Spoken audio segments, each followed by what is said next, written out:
Hello everybody, getting settled here. There we are.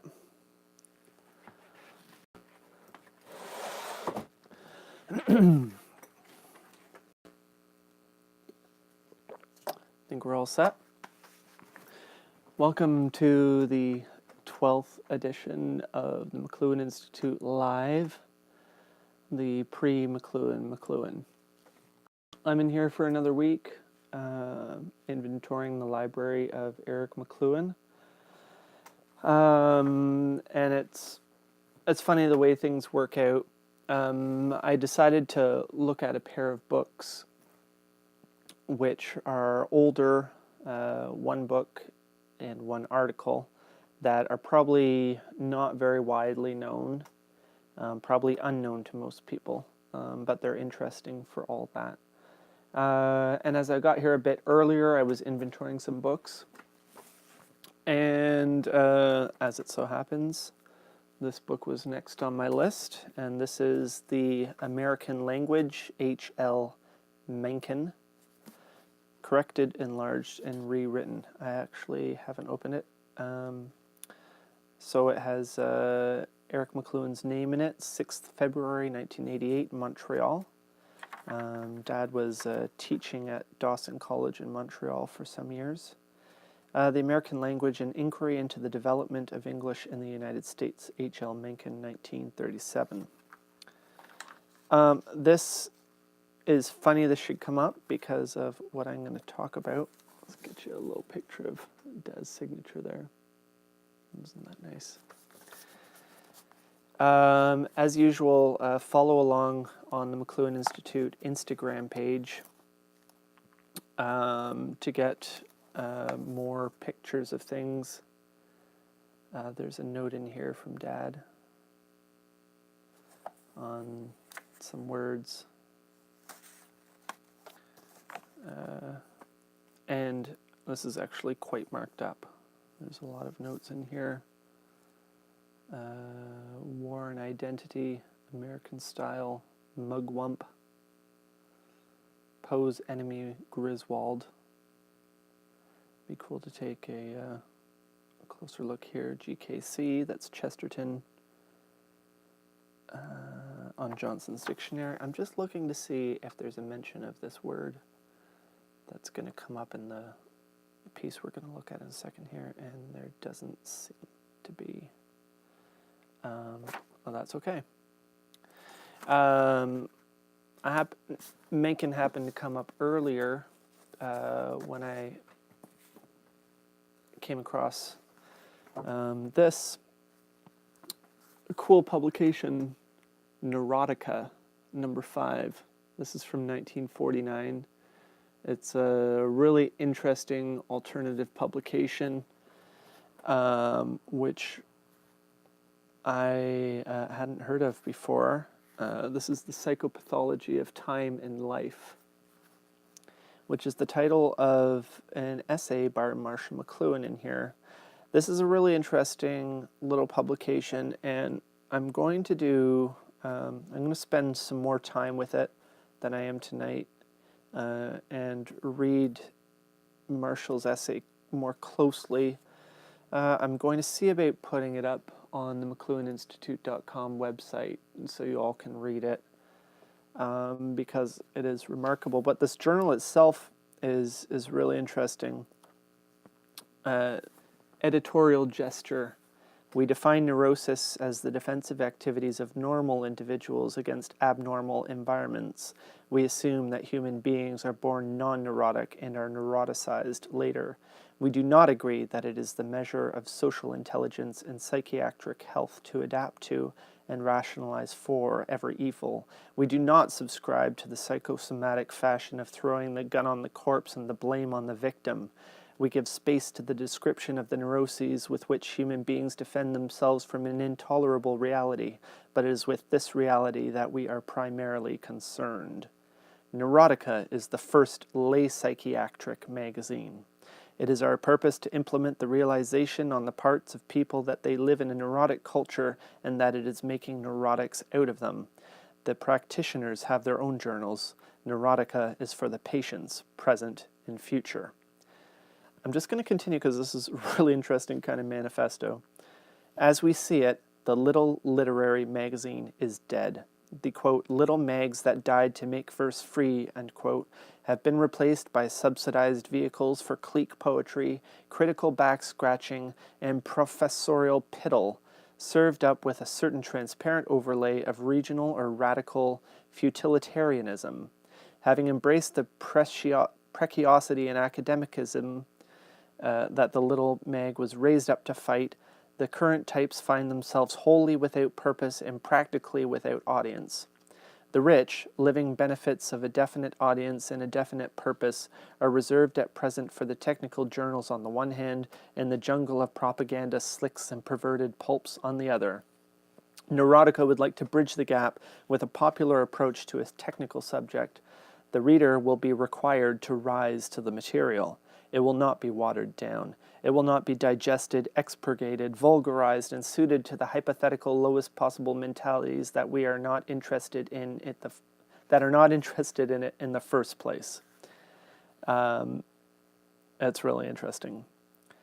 Neurotica cannot afford to pay for material of the quality it demands. Which is a really strong opening statement, manifesto. I bring this up, and this is of interest, Marshall's piece, and I call this the Pre-McLuhan because in this piece, Marshall speaks very, very strongly and very forcefully, which is not all that unusual, but he makes really heavy-handed judgments. He comes out swinging, and he really doesn't let up, which is fairly unusual for him, for his later writing. You would see this is 1949. 2 years later, The Mechanical Bride would come out. Interestingly, an excerpt from Mechanical Bride was published in this journal, Neurotica, issue number 8, I think, in the same year, or is it 1951? Anyway, just before the book Mechanical Bride came out, an excerpt from the book, I haven't seen it, I don't have a copy, I don't think, was published in this journal, Neurotica. And that really marked the first and last book of that sort that Marshall wrote. All his later books took completely different tones, and I'd heard it said that he regretted publishing The Bride the way he did for the moral judgments that he made. Anyway, this is really interesting for a peek into what Marshall was like in, you might say, another life. It would seem a very good time to take stock of the performance of his trio now that Mr. Luce has begun to think seriously of adding a 4th star to his stable. And I hope I pronounced his name right, Luce, who I believe is the publisher of the magazines in question. This is The Psychopathology of Time and Life. The 4th member is to be definitely highbrow, as it appears, and in passing from glorified spot news, Time, to nursery entertainment, Life, to managerial grand opera, Fortune, to highbrow criticism. So he's calling out the publisher of Time magazine, Life magazine, and Fortune. And he goes, and it's going to be hard to get into this because it is 11 pages long, and obviously I'm not going to sit here and read the whole thing to you. I will do my best to get this up on the McLuhan Institute website before long, if I don't publish something on medium.com first about it. Perhaps I should have marked out some passages first, but I didn't, so I'm sorry. I had to look up some things because Marshall makes a lot of allusions here that I really don't follow, and that says more about my background. Some of you might realize what these are. Mr. Luce must still have an eye on de Verlag Ulstein, from whose activities and methods his own are so largely derivative. I don't know what Der Verlag Ulstein is, obviously. Thus, Ulstein's Querschnitt printed Pirandello, Proust, Cocteau, Wolfe, Mann, and others in their original language and aimed to be a monthly for the literary gourmet and for the intellectual indulgent, the well-read, the erudite, who sometimes preferred to smile superciliously than laugh outright. Funnily enough, I just cataloged Cocteau, and I know I'm pronouncing that wrong, book as well. Something between Mr. Eliot's Criterion and the New Yorker with, of course, an opulent lacquered finish would be the general character of such a magazine. Whether its somber sanity would be harmful or beneficial to present intellectual and artistic activity would be hard to predict. Benefits resulting would be wholly accidental at any rate. You see what I'm saying? Mr. Luce favors anonymous hackwork in his magazines for the reason that he has conceived each one with the coordinates of very simple stereotypes, and the men he would need for his new magazine would be less tractable to loose cliché than the hackmen of Time, Life, and Fortune, perhaps not utterly intractable. But the problem for Mr. Luce is to first to reduce the present role of art and letters to a simple pattern which could be reproduced monthly without disturbing the existing affinities between his other three magazines. That problem solved, he could probably buy up quite a crowd of clerks for his new job. I may as well say at once that I don't think the loose brain can do it. He goes on to say things like, Mr. Luce has a passion for glossy mediocrity and stereotypical order which derives from his obsession with mechanism. Even as a young man, he must have been very fatigued because he seems to have felt very strongly all the senescent and servile appeal of the brittle and lifeless perfection of machine thoughts and feelings. It goes on. I did wonder why Marshall McLuhan never got on to Time magazine's cover, and I'm guessing Mr. Luce held a grudge, and I don't blame him for it because this whole thing is pretty biting.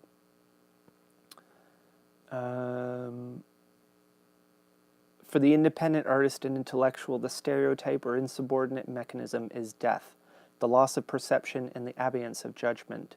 But because the areas in which perception is cultivated or even tolerated have been ever more rapidly circumscribed, the artist and intellectual have had to turn to unmasking cliches and the mass mechanisms of sensibility as part of the business of survival.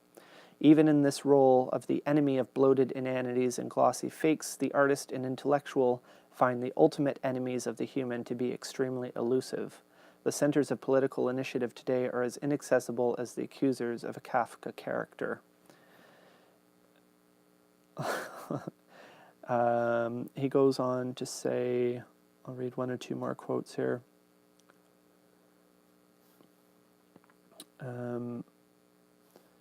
In this respect, Time, Life, and Fortune appear at first in an ambiguous light. On one hand, they affect the role of spectators of events, and they make no bones about being omniscient and alert spectators of the march of time.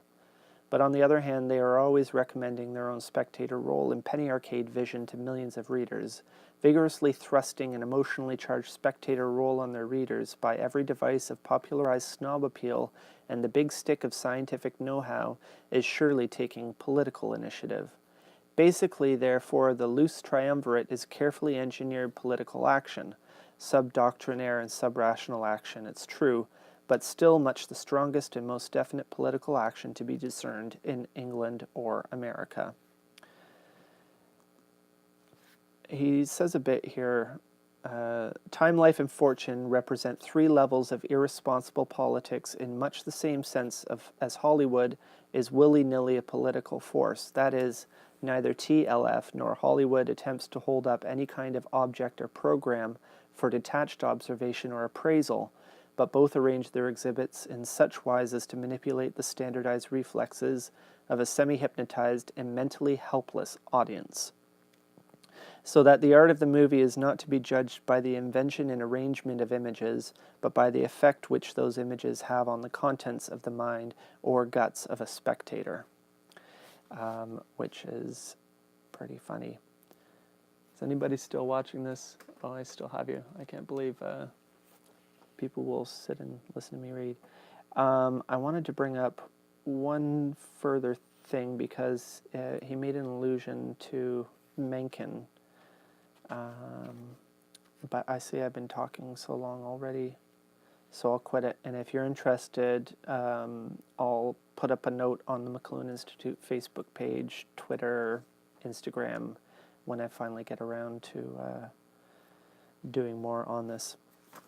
Because I wanted to bring up this other book before I leave you for tonight, which is another example of the lesser-known McLuhan. And this is, well, for one thing, this is a very nice leather-bound author's copy, but it's a rare book. And it's Marshall's second book after The Mechanical Bride in '51. This is New York, Reinhardt and Company, 1956, edited with an introduction by Herbert Marshall McLuhan, Alfred Lord Tennyson, Select Poetry. Marshall, of course, was a modern poetry expert, and was for his entire career a teacher of literature and poetry. And he managed to get this selected poems of Tennyson out, which is pretty neat. The introduction is 30 so pages, includes a biography, and he can't go more than, I think, 4 pages without bringing up James Joyce. Of course, he also brings up Auden, Eliot, and other moderns. And he references his own works, as well as Don Thiel. In a footnote, D.F. Thiel and the present writer are preparing a study of the Epyllion from Ovid to the present. It talks about the Epyllion, or mini-epic, something I need to study more closely. In any case, this is a nice also example of Marshall's other interests in more the culture side than the technology side. And perhaps I will do a longer post on this in a more appropriate venue in the future, because I've somehow been talking more than 15 minutes already. So thank you very much for joining me, and I'm going to get back to books. Corinne McLuhan's birthday would have been April 4th, so spare a thought for the grand old lady. Good night, y'all.